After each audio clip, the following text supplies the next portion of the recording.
All right. Good, whatever time it is where you are. It's just gone 5 p.m. in Nairobi, Kenya. My name is Christine. And here we are. Here we are with Play to Win Chapter 3. Play to Win Chapter 3, where we are discussing which game.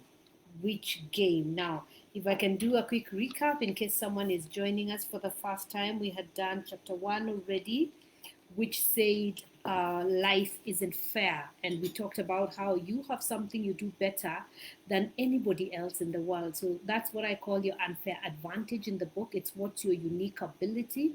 It's what you do better than anybody else in the world. And we are saying the entire theme of the book Play to Win is having you identify what you're good at and then playing in that area, because that gives you the best chance of winning. That gives you the best chance of winning if you're playing in the area of your unfair advantage. So that was chapter 1.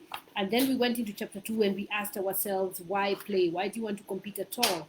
And we gave 3 reasons really why you'd want to do that. And we said, first of all, you really have no choice. You have no choice. If something has been implanted in you by the maker, you have no choice but to use it. It's what you know how to do. So that's the first reason when we were answering the question of why play. The second reason is this: the world needs you to.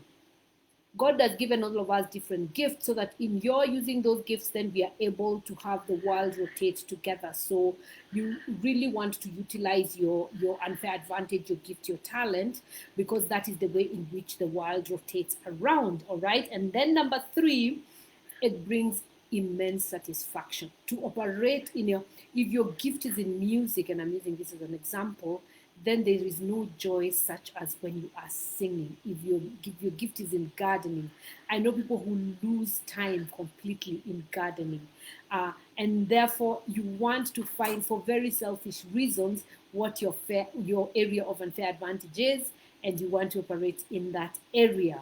All right. Now here we are in chapter 3.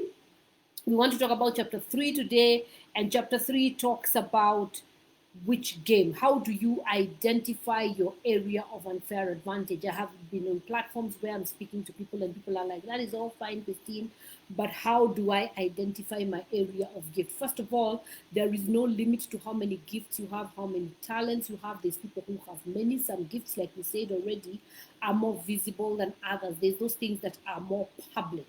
That doesn't make them superior in any way. There's people whose talent, whose gifting is in areas that keep them very much below, under the behind the camera, so to speak.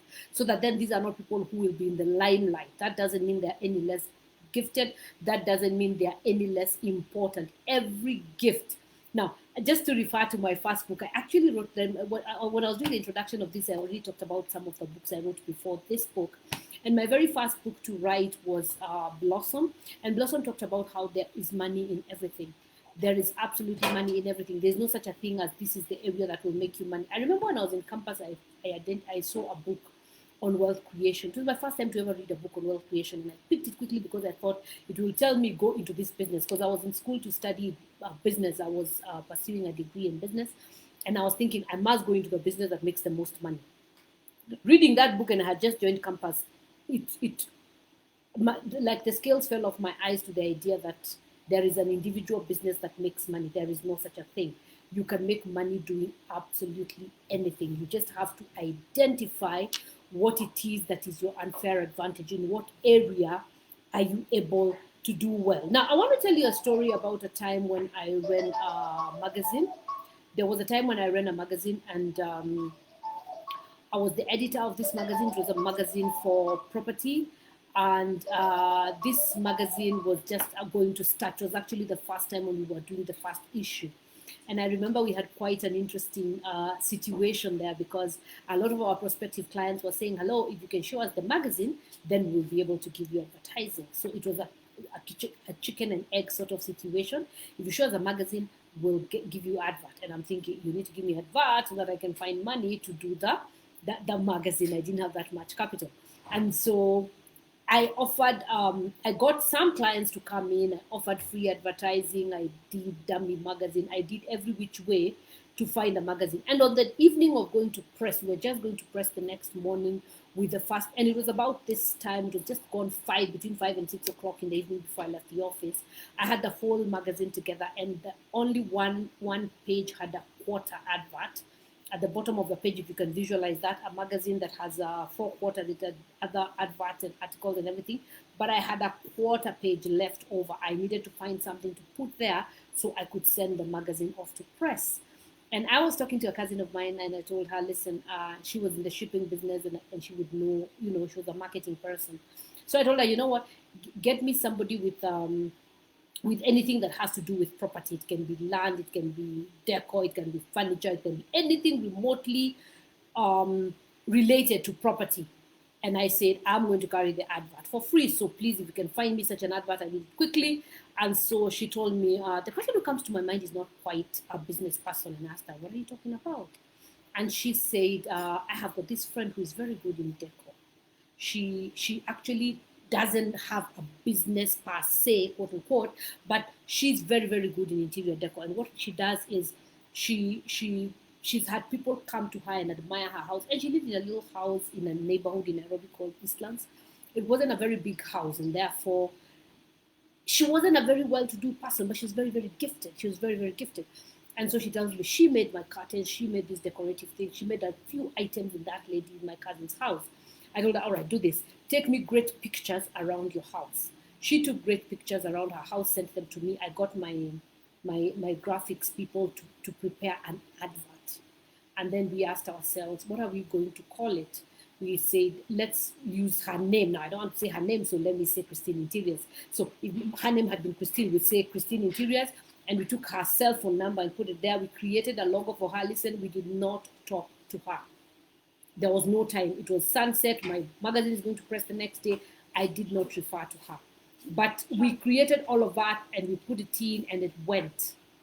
Now, the next time I met that lady, she had an established business. She had done so well.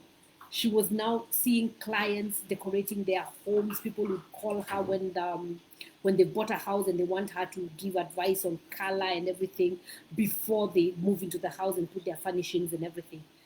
That business, let me call it Christine Interiors for the purpose of this discussion, it actually became a company. It actually became a business.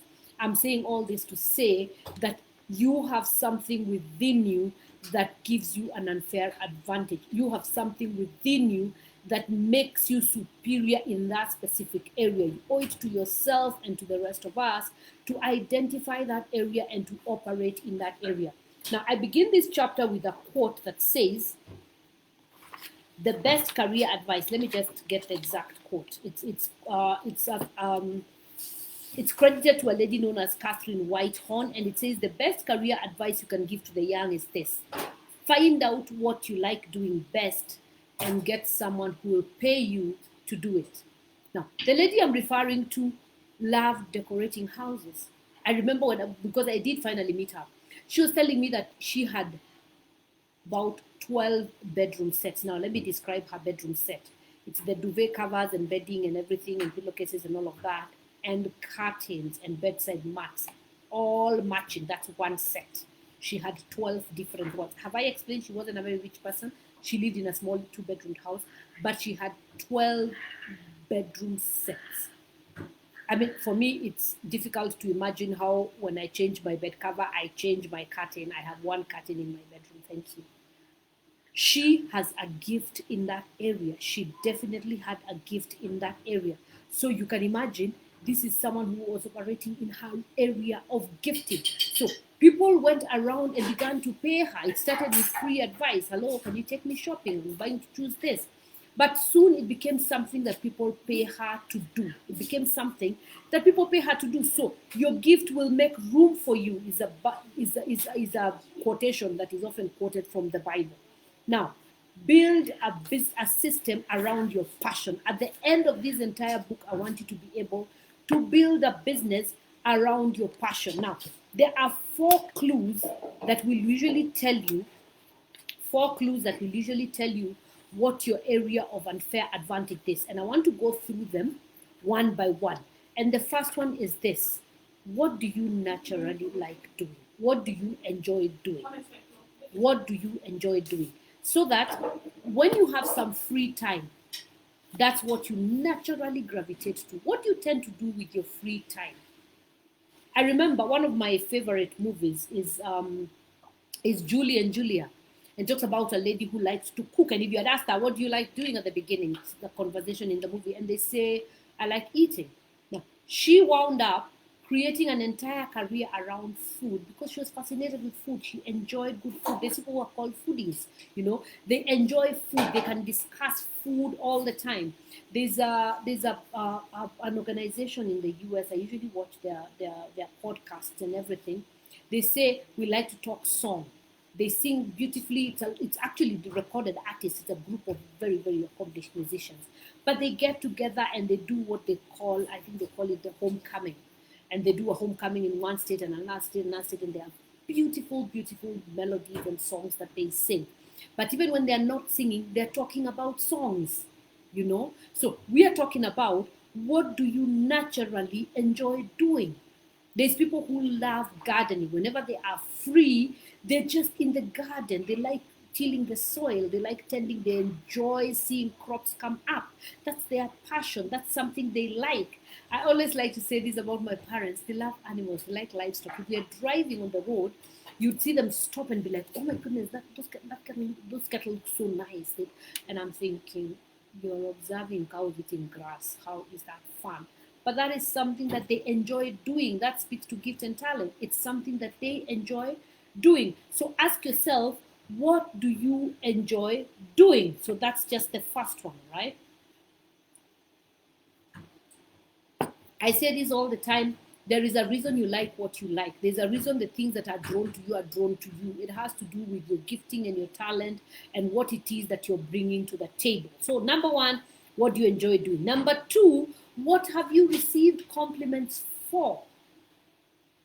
There's a saying, of course, that goes that familiarity breeds contempt. The reason you might not appreciate your gifting and your talent might be because you're familiar with it. It's what you find easy to do. In fact, a lot of people go wrong because of that specific reason. You think to yourself, no, surely not. It's too easy to do. It's too easy to do. It's surely not. This cannot be my gift. It's just too easy to do. You can't tell me to create a career around this. It's very easy to do. We are kind of socialized to look for things that are difficult. Life isn't supposed to be difficult. So whatever it is that you receive compliments for might point you to where your area of gifting is. Now, there's people who combine colors very, very well. There's people who sing in the bathroom. There's people who excel in specific things, but they take that for granted until someone tells them, hey, you're very good at this. Right? Now, when you're talking about the things that people compliment you for, you might also want to consider the things that your enemies say about you. There's something that you might be so good at that other people around you feel threatened. You might not be knowing what your area of gifting is. I was having a conversation just this morning with a politician, and she was telling me how our opponents are scared of her because of A, B, C, and D. They think I'm very good at this. They think I'm very, very good at that. That points you to where your area of unfair advantage is. So you want to pay attention to other people's comments about you. So what do you enjoy doing was the first one, and now the second one is, what have you received compliments for? Number three, and this one is a big one, what would you do for free? What would you do for free? I referred to this yesterday. I said how somebody asked me, how do you make any money? You keep on giving trainings for free. You keep on offering stuff for free. Listen, there is something that you would do without caring what is in it for you. You want to pay attention to the things that you would do for free. Examples of things people do for free are things like minding children on Sunday. I can't wrap my mind around it. People who will go into the crèche and play with other people's children, absolutely free. They're just happy to be around children and small babies. It's their gifting. People who volunteer at a children's home. What would you do for free? That will point you out. Now, there's a lot of teachers who wouldn't teach if they weren't getting paid to teach. There's a lot of drivers who wouldn't drive if they weren't getting paid to drive. Now, you want to find that thing which you would do for free. So that will usually point you out. So far we have said, what do you naturally enjoy doing? And then we have gone into what have you received compliments for. And number 3 is, what would you do for free? All right? What would you do for free? And finally, the 4th one is, what did you get in trouble for as a child? That's another way to discover what you're good at.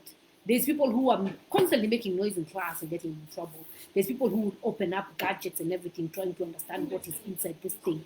That's obviously a scientific mind. There's people who are singing all the time. I know of children who start getting, and they're always, you're trying to tell them to keep quiet, they don't want to. There's children who are wanderers. Wherever it is you are, they just go into the crowd and they mix very well with other people. They make friends with strangers, get into all sorts of trouble as children.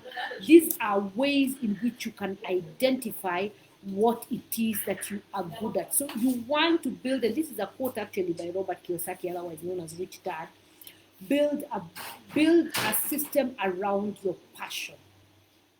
You might be having a job that you're doing that has nothing to do with your area of gifting, but find a way to spend your free time doing that thing which you enjoy, and eventually turn your passion into your job. There is always, everybody who has ever made a fortune has made a fortune around the area of unfair advantage. They've all made a fortune around something that they love doing. So you will never, ever, ever succeed in an endeavor that you don't enjoy. So find something that you enjoy doing and have the guts to do it. Have the guts to do it. Don't worry, we are going to go into areas of how you can grow your gift and everything. But at this point, you want to be sure that you grow, you find a way to build a system around your passion. All right? Now, let me go into the points to ponder at the end of chapter 3. And at the end of the chapter 3, here we are really just talking about the points that we have gone through already in the chapter. And it says, of course, it starts by writing down today's date. What do you think you're very good at? What are you most proud of having done? Write that down. Write down. Now, we said this already. You learn by hearing, you learn by reading, you also learn by writing. The more senses you can involve, if I can see something, hear something, write and experience something, all of these goes into ingraining this thing into my brain. That is why I'm able to learn. Okay, I see a comment there from Rachel. Could I comment on where you can't quite figure out one thing? Okay, this is what I would say to that. First of all, I clarified from the beginning that everybody has more than one gift. Nobody has just one individual gift. But there's that thing that is your passion. That is your passion. A lot of times what we do is we try to rationalize. Maybe you're not seeing where is the money. I'll give you an example out of my own life. When I first became a speaker and a writer, I didn't quite go into that line of work. In as much as I was writing a book and putting it away and barely doing anything with my book and my speaking, I went into traditional training. I went into traditional training with the rationale that that's where the money is. Oh, there's a lot of money in corporate training. There's a lot of money in corporate. But deep down in my heart, I knew that I feel a lot better. I feel more achieved. I am much more better equipped to speak to individuals about drawing out what they are good at, drawing out how you can make a passion around your area of gifting. So there is always something, Rachel, there is always something that is the first thing. Someone likes to say this. If I woke you up at 3 a.m. in the night and I asked you what's your favorite thing to do, what is that one thing that comes to your head? Don't overthink it. Don't rationalize. Don't ask yourself, how can I make money doing this? I know a guy who makes his money whistling. He whistled. I actually bought a CD from him. I saw him once at an event. I think it was in church. And he came up and he first of all whistled a song on stage, and I was really, really impressed, And then he sold me a CD. Now, this guy makes his living whistling. I think that's the oddest thing. Who would have thought, especially with technology and where the world is, there is always something that you can make money doing absolutely anything. You can make money doing absolutely, and not all gifts are about making money. Remember, we were talking about in chapter 2, where we talked about why play. We said there's reasons other than money to play in your area of gifting. There is the satisfaction that you get from doing that thing. So even if it's not something that's money related, here we have talked about what would you do for free as one of the areas, one of the ways of identifying. For example, music is one of the ones that come easily to my mind because I have sung in a choir in every school I've gone to, in every church I have been. I have always been in the music team. I enjoy music. I've never made a shilling doing music. It's not something I do for money, ever. But it's something that I enjoy doing. I get a satisfaction. Sometimes I drive my family crazy. I start singing all over the house. It's something that I enjoy doing. All right. So that's what I would say to that. All right. And I'm just winding this up. We're looking again at the points to ponder, and I'm saying write down what it is that you are good at. In other words, what are you proudest of having done? And then number 2, what do you enjoy doing? What you do with your free time? List the activities you would do. A good way to do that is this. Imagine for a moment that you had all the money in the world. What would you do with your time then? What would you do with your time if you didn't need money? If today you inherited $1 million, what would you do with your time? That will tell us what you like doing, because it will remove the element, it will remove money, and the relationship between time and money will have been removed. So you will be able to dig deep and discover what is it that I actually like doing. All right. So if we were to remove the monetary element, then what would you do with your time? And number 3, what have people complimented you for? We talked about that already.